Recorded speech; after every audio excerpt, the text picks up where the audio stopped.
Hello there fellow NPCs, I'm Scythe, and today we are trying out Project Moon Awakens by the Magical Girl.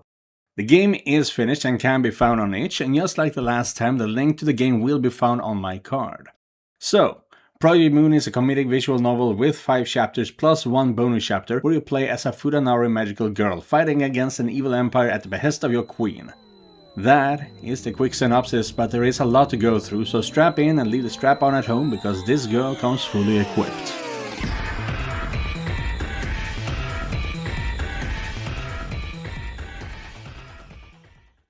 Before anything else, we need to go through how this story is told, because that tripped me up not only in this game but also in the very popular Chasing Sunsets. Perspective is sometimes difficult to get the hang on, and in Project Moon, this is a retelling of the magical girl's adventures that happens 100 years ago. She is telling a story to an author who is doing her autobiography, and the events of the story takes place in our present day. So, the game takes place sometime during the 21st century, and the biography is written in the 22nd century. Our story starts with Kevin, a regular dude back on Earth but with nothing going on for him. Only by limiting himself to a starvation diet is he able to buy a telescope which he uses to look at the stars. And during the stargazing he is suddenly abducted by aliens, sexy catfolk aliens to be precise, the Nekomata. But they are not your friends and put you through a medical experiment from which no one has survived as of yet. However, since you made an attempt at summoning a demon previously but failed, the demon Lilem of the succubi takes pity on you and allows you to survive the experiment. As you lie unconscious on the table, you are visited by your future self, who tells you to suck it up because you will have near limitless power in the future. One could make the accusation that they got whatever powers were necessary to get through the story, but there is no reason to look too deeply into that. So instead, let's look at the powers that I managed to figure out. Immortality, eternal life. If her life truly is eternal is yet to be seen, but she hasn't aged in the 100 years that has passed between the events of the game and a retelling of her life to the author. Space survival. As by instinct, she knows that she can survive in space and simply jumps out of the spaceship like she's Omni-Man or some shit. Energy projection. By concentrating on her innate power and saying the magical word, she can produce an energy beam strong enough to destroy enemy warships. The magical word? Finger blast. I would have preferred I'm a fire in my leg. But that is not a sexual innuendo, now is it? Super strength. I'll beat a motherfucker with another motherfucker. Time stop and time travel. Death touch. Super fecundity. Genetically engineered to always produce an offspring. Other terms I considered using was 100% fertility or 100% sperm motility. I had never heard of that term before, so I really wanted to use it. But fecundity was actually a listed superpower. Breaking the fourth wall.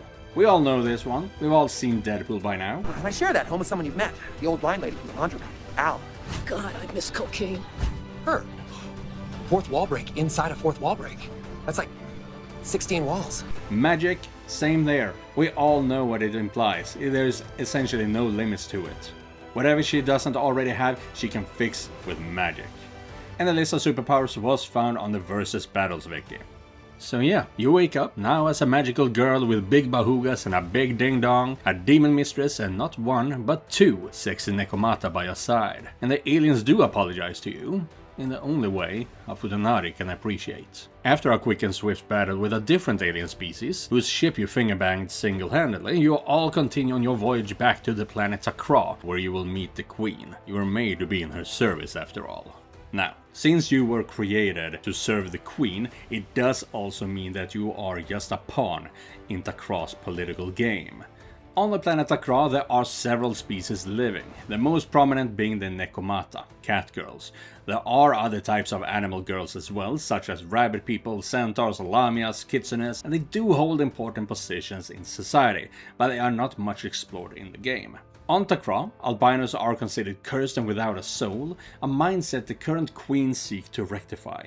And Project Moon is also an important part in finding a solution to the declining birth rates on Takra. There are also the Drow, yes, basically dark elves, and they are a slave race after losing a war. All Drows are to be colored, so one does wonder, just what secrets do they hold to force them into such bondage? There is also the Orcanian Empire, who are warring against the Takra Empire, and it is your job to put an end to it however you see fit. And last but not least, there are the succubi, demons. And every succubi is only loyal to themselves, but may, for one reason or another, choose allegiance as they see fit.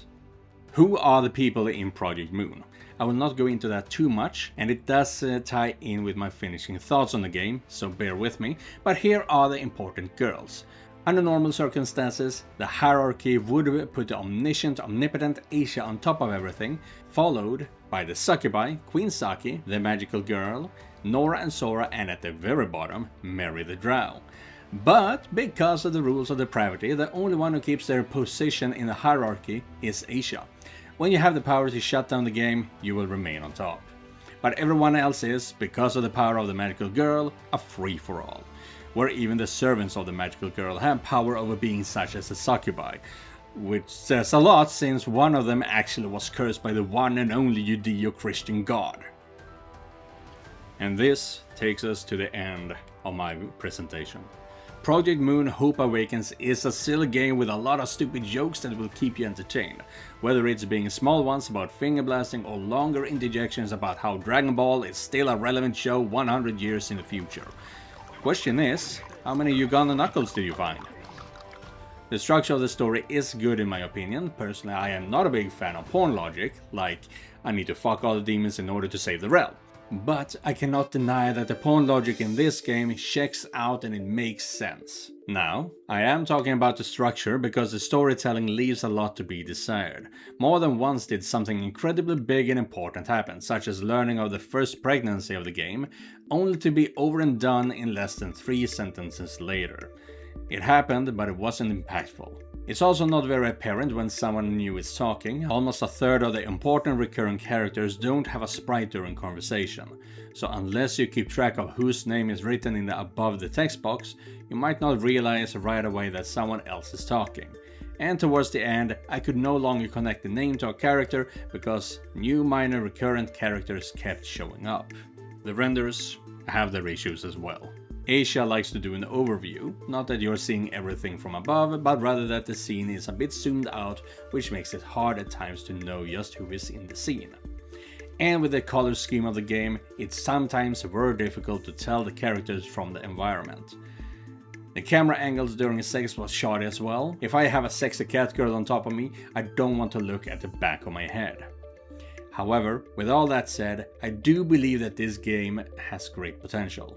As I said, the structure of the plot points could make for a really good story, and it is very clear that your choices put you on different paths. You will still end up at the same place, but in different ways. All I wish for is for the dialogue to be more fleshed out, and for the story and the relationships to matter rather than being rushed through.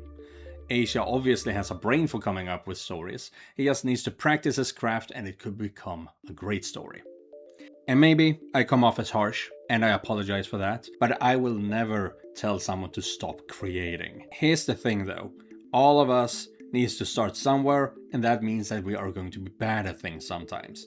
I've seen a lot of bad TV shows and movies in my life, and even though they are really bad, there is usually something that makes me want to stay.